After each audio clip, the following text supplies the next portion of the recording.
আপনারা নির্বাচনের আগে ইস্ত্রি করা পাঞ্জাবি আর বড় টুপি পরে একদম ইরি খেতে নেমে যান। এই মানুষ এই হিপোক্রেসি এখন এগুলা বুঝে। এলিটিসিজম মারাইতে আসে আমাদের দেশে। এই রাজনৈতিক এলিটিসিজম তারা যেন ঘরে রেখে তারা যেন জনগণের সামনে আসে। আজকে দ্বৈত নাগরিকত্বের বিষয়ে যে যারা দেখা গিয়েছে বাংলাদেশের একটা অংশ আছে যারা হচ্ছে শুধু নির্বাচনের আগেই, একটা কথা আছে না যে ভ্রমণ ঘুরে ঘুরে নতুন বেশে নির্বাচনের কমিশনের কাছে এসে শুধুমাত্র নির্বাচনের সময় আমরা আসি, এসে দেখা যায় যদি নির্বাচনে জিতে যাই তখন দেখা যায় আমাদের যেই ডুয়েল সিটিজেনশিপ যেটা থাকে সেটাকে আমরা প্রত্যাহার করি, আর যদি হেরে যাই আবার হচ্ছে আমরা আমাদের স্বস্থানে বেগমপাড়ায় ফিরে যাই। এই প্রবণতাটা কিন্তু আমাদের অনেকের মধ্যেই আছে। ঠিক এই দ্বৈত নাগরিকত্বের বিষয়ে এই কমিশনের সামনে যত লয়ার্স ছিলেন, আমাদের বিজ্ঞ আইনজীবীরা সবাই নিজেদের মধ্যে আলোচনা করছিলেন, কমিশনে সাবমিশন রাখছিলেন, সবাই একটা একাডেমিক সুন্দর ডিসকাশন করছিলেন। প্রত্যেকটা আইনজীবী তারা তাদের মতামত দিচ্ছিলেন এবং কমিশন সেগুলিকে গ্রহণ করছিলেন।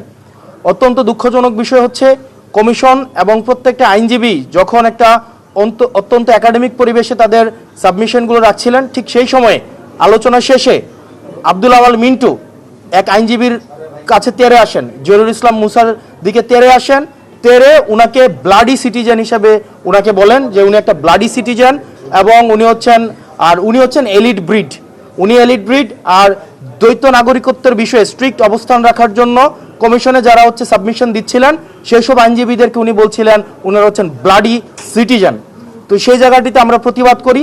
দেখা যায় সেখানে আব্দুল আওয়াল মিন্টু আইনজীবীদের উপরে তেরে আসেন, ভার্বালি অ্যাবিউজ করেন এবং দেখা যায় তাদেরকে বিভিন্ন গালাগালি করেন। আমি সেটিতে প্রতিবাদ করি এবং প্রতিবাদকালীন আব্দুল আওয়াল মিন্টু সাহেবের ছেলে জনাব তাবিত আওয়াল উনি ওনার বাবাকে কমিশন থেকে নিয়ে যান এবং এই বিষয়টি নিয়ে আমরা হচ্ছে কমিশনের দৃষ্টি আকর্ষণ করি যে কমিশনের ভিতরে দেখা যায় কিছু কিছু প্রার্থী আছে এভাবে আইনজীবীদের বিরুদ্ধে তেরে আসে, আবার কিছু কিছু প্রার্থী আছে যারা কমিশনের বাইরে অন্য প্রার্থীদেরকে পিটাতে থাকে।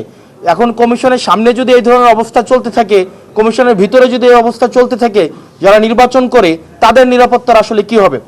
আর যারা এলিটিজমের দেখাইতে চায় 24-এ আমাদের এই 5ই আগস্টের পরে যারা এলিটিসিজম মারাইতে আসে আমাদের দেশে, এই রাজনৈতিক এলিটিসিজম তারা যেন ঘরে রেখে তারা যেন জনগণের সামনে আসে। আপনি এই জনগণকে ব্লাডি সিটিজেন বলবেন, আবার ভোটের জন্য ব্লাডি সিটিজেনের কাছে যাবেন, এই ধরনের দ্বিচারিতা আমরা জনগণ সহ্য করব না। সকল ধরনের পলিটিক্যাল এলিটিসিজম 5ই এই আগস্টের পরে আমাদের 24 পরবর্তী বাংলাদেশে এই পলিটিক্যাল এলিটিসিজমের বিরুদ্ধে আমাদের এই লড়াইটা ছিল।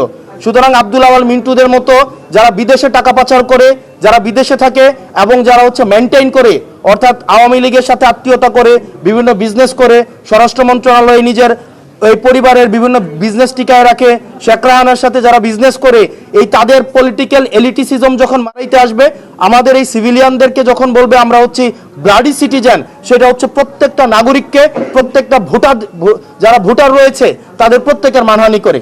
এবং সেটির জন্য আমরা কমিশনের দৃষ্টি আকর্ষণ করেছি যে কমিশন যেন তাকে ওয়ার্নিং দেয় এবং এই ধরনের আচরণের জন্য পুনরাবৃত্তি না ঘটে।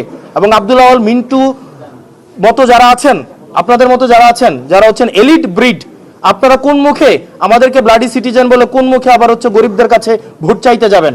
আপনারা নির্বাচনের আগে ইস্ত্রি করা পাঞ্জাবি আর বড় টুপি পরে একদম ইরি খেতে নেমে যান।